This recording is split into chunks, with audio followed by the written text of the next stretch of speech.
Movie की शुरुआत में हम देख पाते हैं एक बच्ची को जो कि अजीब से कपड़े पहने हुई थी, जिसके ऊपर कुछ डरावने साइंस बने हुए थे, जिसके अंदर वो लिपटी हुई कब्रिस्तान में रो रही थी। अब कुछ पुलिस वाले अबेंडन बच्ची को रोता हुआ देखकर उसे वहां से उठा लेते हैं और उनमें से एक ऑफिसर उस बच्ची को गोद भी ले लेता है। खैर कुछ समय बीत जाता है और वो बच्ची बड़ी हो गई है और आज वो अपना देश, अपना घर और अपने पापा को छोड़कर विदेश जा रही है कॉलेज की पढ़ाई करने के लिए। इस लड़की का नाम उसके फॉस्टर पेरेंट्स ने हंटर रखा था। अब हंटर के पापा यहाँ पर बहुत खुश होते हैं क्योंकि उनके घर से वो पहली एडल्ट थी जो कि कॉलेज जा रही थी। अब हंटर के फादर काफी खुशी थे और उसको खुशी खुशी विदा करते हैं, लेकिन बेटी की हरकतें थोड़ी अजीब लग रही होती हैं। वो किसी सोच में थी। अब हंटर एयरपोर्ट पहुंचकर जैसे ही फ्लाइट बोर्ड करती है, वो तभी अपनी जेब से एक लॉकेट निकालती है जो कि असल में एक ब्रीक क्रॉस था और कुछ सोचने के बाद में वो उसको पहन लेती है और कुछ ही देर में वो पहुंच जाती है नॉर्वे, जहाँ पर उसका कॉलेज बिल्कुल भी नहीं था, यानी कि वो कहीं और आ गई थी। हंटर असल में नॉर्वे अपने असली पेरेंट्स को ढूंढने आई थी क्योंकि उसको लगता है कि एक बैंड की सिंगर उसकी माँ है, क्योंकि जिस दिन वो पैदा हुई थी वो सिंगर भी उसी शहर में टूर के लिए आई हुई थी, तो उसको लगा कि शायद वही उसकी माँ है। होता है ना कि अपना दिमाग चलाना, वही वाली बात यहाँ पर हंटर के साथ थी। अब हंटर के फॉस्टर फादर को उसके इन इरादों के बारे में बिल्कुल नहीं पता था। बेचारा ये सोच रहा होगा कि बेटी पढ़ लिख रही है, लेकिन वो तो यहाँ पर नॉर्वे में थी।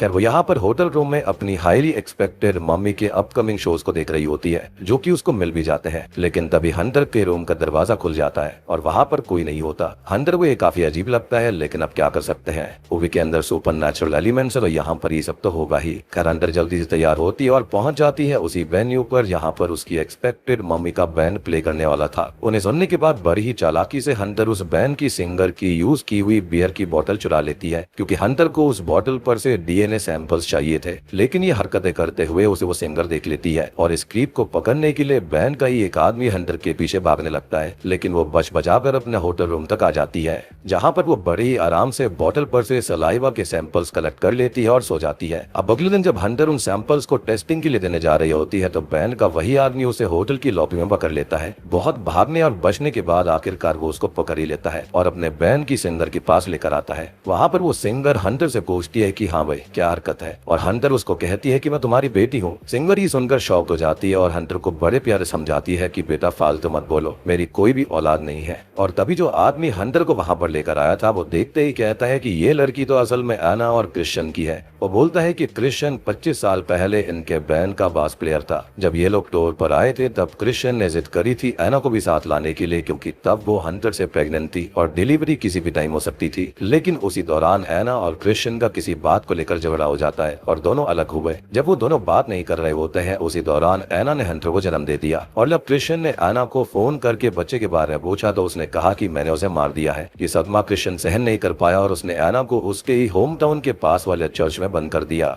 लेकिन सिर्फ इतना ही नहीं था, उसने उस चर्च को आग भी लगा दी। एना उस चर्च में जिंदा जलकर मारी गई। मर्डर के चार्ज में क्रिश्चियन को 21 साल की सजा हुई। अपनी सजा काटते हुए जब क्रिश्चियन को स्किज़ोफ्रेनिया हो गया तो उसे स्पेशल केयर में शिफ्ट कर दिया गया। वहाँ पर भी जब वो बिल्कुल ठीक हो गया तो उसने रियल वर्ल्ड में वापस आने से मना कर दिया और मेंटल केयर फैसिलिटी में ही रहने लगा। अब ये पूरी कहानी जानने के बाद में हंटर अपने पिता से मेंटल फैसिलिटी में मिलने जाती है, वो भी एक जर्नलिस्ट बनकर। हंटर यहाँ पर क्रिश्चियन से एना और उसके बच्चे से जुड़े हुए सवाल करने लगती है, जिसके जवाब वो सही से नहीं दे रहा था। तभी क्रिश्चियन ने हंटर के गले में वो क्रॉस वाला लॉकेट देख लिया था और उसको अंदाजा लग गया था कि ये लड़की कौन है। क्रिश्चियन ने तभी उसकी एज पूछी और वो एकदम से अग्रेसिव हो जाता है, जिसकी वजह से वो मीटिंग वहीं पर खत्म हो जाती है। लेकिन हंटर यहाँ पर नहीं रुकती। बैंड की सिंगर ने उसको बताया था कि एना किसी से ज्यादा बात नहीं करती थी, लेकिन वो सब कुछ अपनी डायरी में लिखा करती और वो डायरी मोस्ट प्रोबेबली उसके घर वालों के पास में होगी, जो कि मेन सिटी से दूर कंट्री साइड में रहते थे। अब हंटर ने यहाँ पर सोचा कि चलो इसी बहाने नाना और नानी को भी सरप्राइज दे दिया जाएगा और अपनी माँ की डायरी भी वो उनसे ले लेगी।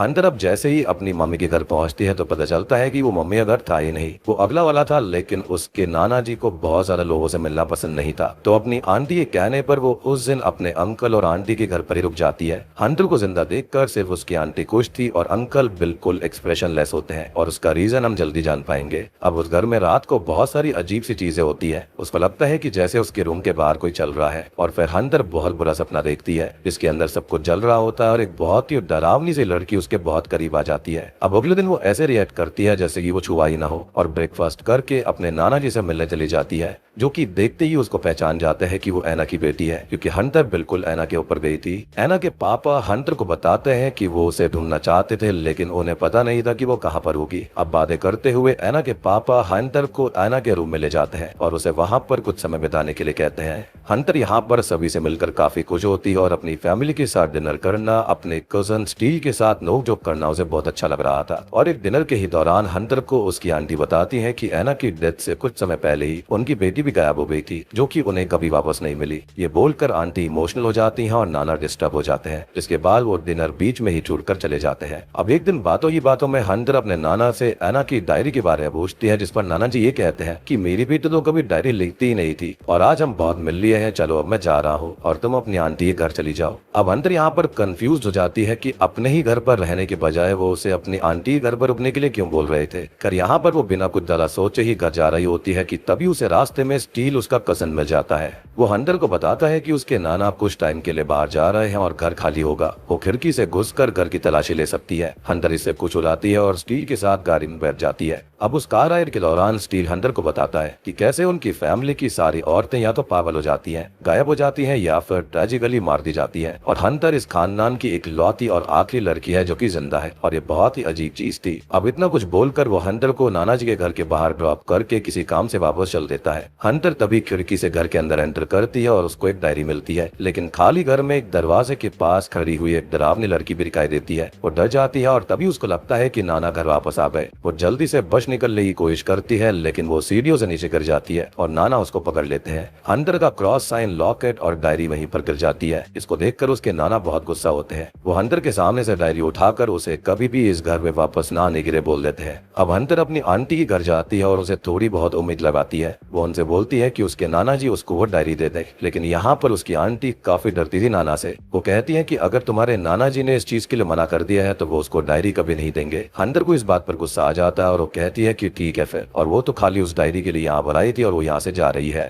हंटर अब जाने से पहले स्टील से मिलने उसकी बोट पर जाती है और वो हंटर से कहता है कि उसे बहुत बुरा लग रहा है कि उसने हंटर को वहां पर अकेला छोड़ दिया था। उसे पता है कि नाना जी कब घर पर नहीं होंगे और तब वो और हंटर उनके घर जाते हैं, चोरी छुपे घुसते हैं। सबसे पहले तो हंटर अपना गिरा हुआ क्रॉस लॉकर उठाती है और फिर वो ढूंढती है डायरी, जो कि उसको मिल जाती है, लेकिन तभी वो देखती है कि स्टील उसके नाना जी के पैसे चुरा रहा था। वो उसे ऐसा करने से भी रोकती है। तभी स्टील पैसे वापस रख देता है और अच्छा बनने का नाटक करता है, लेकिन सेफ साइड के लिए जब हंटर ऐना की डायरी के पेजेस की फोटोज क्लिक कर रही थी तब स्टील पीछे से आता है और ऐना के साथ जबरदस्ती करने लगता है, क्योंकि वो बहुत ही लालची आदमी था कि अगर पैसे नहीं तो कुछ और सही। क्लियरली वो हंटर की मदद फ्री में नहीं करना चाहता था। खुद को बचाने के लिए हंटर अब किचन की लाइट को बार बार ऑन ऑफ करती रहती है ताकि आसपास वाले लोगों को पता चल जाए कि कुछ इमरजेंसी सिचुएशन है, लेकिन स्टील हंटर को पकड़ लेता है और उसके साथ बदतमीजी करने लगता है। तभी हंटर एक पैन उठाकर जोर से उसके सर पर मारती है और स्टील जमीन पर गिरकर बेहोश हो जाता है। उसके सर से इस कदर खून बह रहा था कि हंटर को लगता है कि वो मर गया। तभी किचन की लाइट को नोट करते हुए हंटर के अंकल आंट भी वहां पर आ जाते हैं। वो स्टील को जमीन पर पड़ा देखते हैं तो चीखने लगते हैं, लेकिन हंटर वहां से बच निकलने में कामयाब हो जाती है। चालाकी से वो उस जगह पर छोड़कर वापस नॉर्वे सिटी में आ जाती है। अब जब वो आराम से बैठकर अपनी माँ की डायरी खोलती है तो देखते हैं कि पूरी डायरी असल में रीजनल लैंग्वेज में लिखी हुई थी और उसे कुछ भी समझ में नहीं आता। ये देखकर हंटर का दिल टूट जाता है। अब अगले दिन बैंड की सिंगर से मिलकर वो उसको सब कुछ बताती है कि उसके नाना के घर पर क्या हुआ। तभी सिंगर अपने कुछ कॉन्टेक्ट से पता करवाती है कि आखिर लड़का जिंदा भी है या फिर गुजर गया। तभी ये पता चलता है कि स्टील असल में जिंदा है, लेकिन हंटर ने उसके स्कल में कुछ मेजर इंजरीज कर दी थी जो कि वो डिजर्व भी करता था। और मुझे तो ऐसा भी लगता है कि स्टील ने वो वाली वीडियो ज्यादा देख ली होंगी, जिसके चलते उसे अपनी कजन के ऊपर ज्यादा ही प्यार आ रहा था। खैर अब ये पता टलते ही हंटर को चैन मिलता है और वह झट से चुराई हुई डायरी को सिंगर के सामने रखती है और उसे ट्रांसलेट करने के लिए बोलती है। डायरी की कुछ पेजेस पढ़कर सिंगर हंटर को बोलती है कि ये डायरी उसकी माँ की नहीं है बल्कि किसी और की है। मतलब कि इतना सब कुछ हंटर ने किया, वो भी गलत डायरी पाने के लिए। हंटर का दिल अब पूरी तरह टूट गया था। वो सोचती है कि सब कुछ बाढ़ में जाए और वो कॉलेज जाएगी। अब वापस जाने से पहले वो अपने रियल फादर से मिलने जाती है और अपना सच उनको बताती है और वो क्रिश्चियन से पूछती है कि उसकी माँ ने उसे आखिरकार कब्रिस्तान में क्यों छोड़ा था, as a matter of fact ऐसे क्यों छोड़ दिया। जिसके जवाब में क्रिश्चियन कहता है क्योंकि हंटर एक लड़की है, तभी आना ने उसको कब्रिस्तान में छोड़ दिया होगा जो कि उसको सबसे सेफ जगह लगी होगी। क्रिश्चियन ने हंटर को ये भी बताया कि एना की फैमिली में कुछ तो डार्कनेस थी जिसकी वजह से वो भी अपने घर से दूर भागती थी। तभी क्रिश्चियन एक अजीब बात कहता है। वो हंटर को बताता है कि उसने उसकी माँ को नहीं मारा, उसे नहीं पता कि उसका ड्राइविंग लाइसेंस भी क्राइम स्पॉट पर कैसे मिला था, लेकिन उसने एना को कुछ नहीं किया। वो उसे बहुत प्यार करता था, लेकिन कोई उसकी ये बात नहीं माना। जब हंटर जा रही होती है तब क्रिश्चियन उसको बताता है कि एना और क्रिश्चियन ने हंटर का नाम लिव रखा था, और लिव एना की वो कजन और आंट की बेटी थी जो कि एना के मरने से कुछ दिन पहले ही गायब हुई थी। ये सब सुनकर हंटर कहती है कि वो वापस अपनी माँ के घर जा रही है सब कुछ पता लगाने के लिए कि आखिरकार उसकी माँ के साथ हुआ क्या था। क्रिश्चियन उसको बहुत मना करता है, लेकिन वो उसकी एक नहीं सुनती। हंटर तभी अपने नाना के घर के लिए निकल जाती है, और जब वहां पहुंचती है तो घर के अंदर कोई नहीं था। अब पहले की ही तरह वो इस बार भी चोरी छिपे घर के अंदर घुसती है। इधर उधर घूमने के बाद में हंटर को एक कमरे के अंदर एक फोटो दिखाई देती है, जिसे टच करते ही एक दरवाजा खुल जाता है जिसके अंदर रखी हुई एक चाबी थी। वो की उठाने के बाद उसे एक की होल्ड भी दिखाई देता है। जब वो की से उस खुफिया दरवाजे को खोलती है तो उसके पैरों तले जमीन खिसक जाती है। कमरे के अंदर एना बंधी हुई थी, जी हाँ, यानी कि उसकी मदर। हंटर अपनी माँ को बताती है कि वो उसकी बेटी है। पहले तो एना उसे देखकर काफी खुश थी, लेकिन फिर एकदम से उसे वहां से भाग जाने के लिए कहती है, लेकिन अब काफी देर हो गई थी। हंटर के अंकल उस खुफिया कमरे में आते हैं और एना दरवाजे के पीछे छिप जाती है। वो आदमी एना से पूछता है कि हंटर कहाँ पर है, और हंटर पीछे से उस पर अटैक कर देती है और गला दबाकर उसे बेहोश कर देती है। वो अपनी माँ की बेड़ियों को खोल ही रही होती है कि तभी उसके नाना जी पीछे से आकर हंटर के सर पर किसी भारी चीज से वार कर देते हैं और वो वहीं पर बेहोश हो जाती है। बेहोशी की हालत में हंटर एक अलग ही दुनिया में चली जाती है, जहां पर उसे उसकी माँ की कजन लिव दिखाई देती है और वो सारा सच उसको बताती है, या फिर ये कहीं की दिखाती है। जहां पर इतने सालों से एना कैद है, वहीं पर हंटर का अंकल और नाना ने लिव को भी कैद करके रखा हुआ था। यानी वो गायब नहीं हुई थी, बल्कि उसके अपनों ने ही उसको कैद करके रखा था। वो दोनों औरतों को लस्ट का एक ऑब्जेक्ट समझा करते थे, तो वो उनके प्राइवेट पार्ट की बलि सेटन वो चढ़ाया करते थे। जैसे ही वो लोग एना को पकड़ कर लाए, उन्हें लगा कि सेटन ने लिव को काफी इस्तेमाल कर लिया है और अब इसको ठिकाने लगा देना चाहिए, यानी कि दोनों के दोनों ही सन की थे। तो उसका एक दांत निकाल कर वो लिव को घर के पास वाले लोकल चर्च में ले जाकर छोड़ देते हैं और उस चर्च में आग लगा देते हैं। उस चर्च के बाहर उन्होंने क्रिश्चियन का ड्राइविंग लाइसेंस रख दिया था, ताकि पुलिस को ये लगे कि ये सब उसका काम है। और अब आपको समझ में आया होगा कि यहाँ पर क्रिश्चियन बिल्कुल बेकसूर था और उसने इतनी सजा फालतू में भुगती। और पूरी दुनिया के लिए तो लिव तो वैसे ही गायब हो गई थी, तो लिव को जलाकर उन्होंने दुनिया वालों के लिए एना को मारा हुआ घोषित कर दिया। असल में उस खुफिया कमरे के अंदर नाना जी और अंकल घर की औरतों को बंदी बनाकर रखा करते थे, जब तक उस औरत की रिप्लेसमेंट ना मिल जाए। और अब उनको एना की रिप्लेसमेंट हंटर मिल गई है। जब हंटर होश में आती है तो उसने देखा कि नाना एक सरिया गर्म करके उसके प्राइवेट पार्ट पर लगाना चाह रहे थे, ताकि वो उसे भी सेटन को समर्पित कर पाए। वो जैसे ही सरिये को हंटर के प्राइवेट पार्ट पर लगाते हैं, वहाँ पर क्रिश्चियन आ जाता है, जो कि पहले तो अंकल को मारता और फिर नाना और क्रिश्चियन के बीच घमासान युद्ध होता है, जिसके अंदर नाना जी बेहोश हो जाते हैं और क्रिश्चियन को इतनी चोट आ जाती है कि वो एना को देखकर ही अपना दम तोड़ देता है। एटलीस्ट उसने ट्राई किया अपनी बेटी और अपनी वाइफ को बचाने के लिए।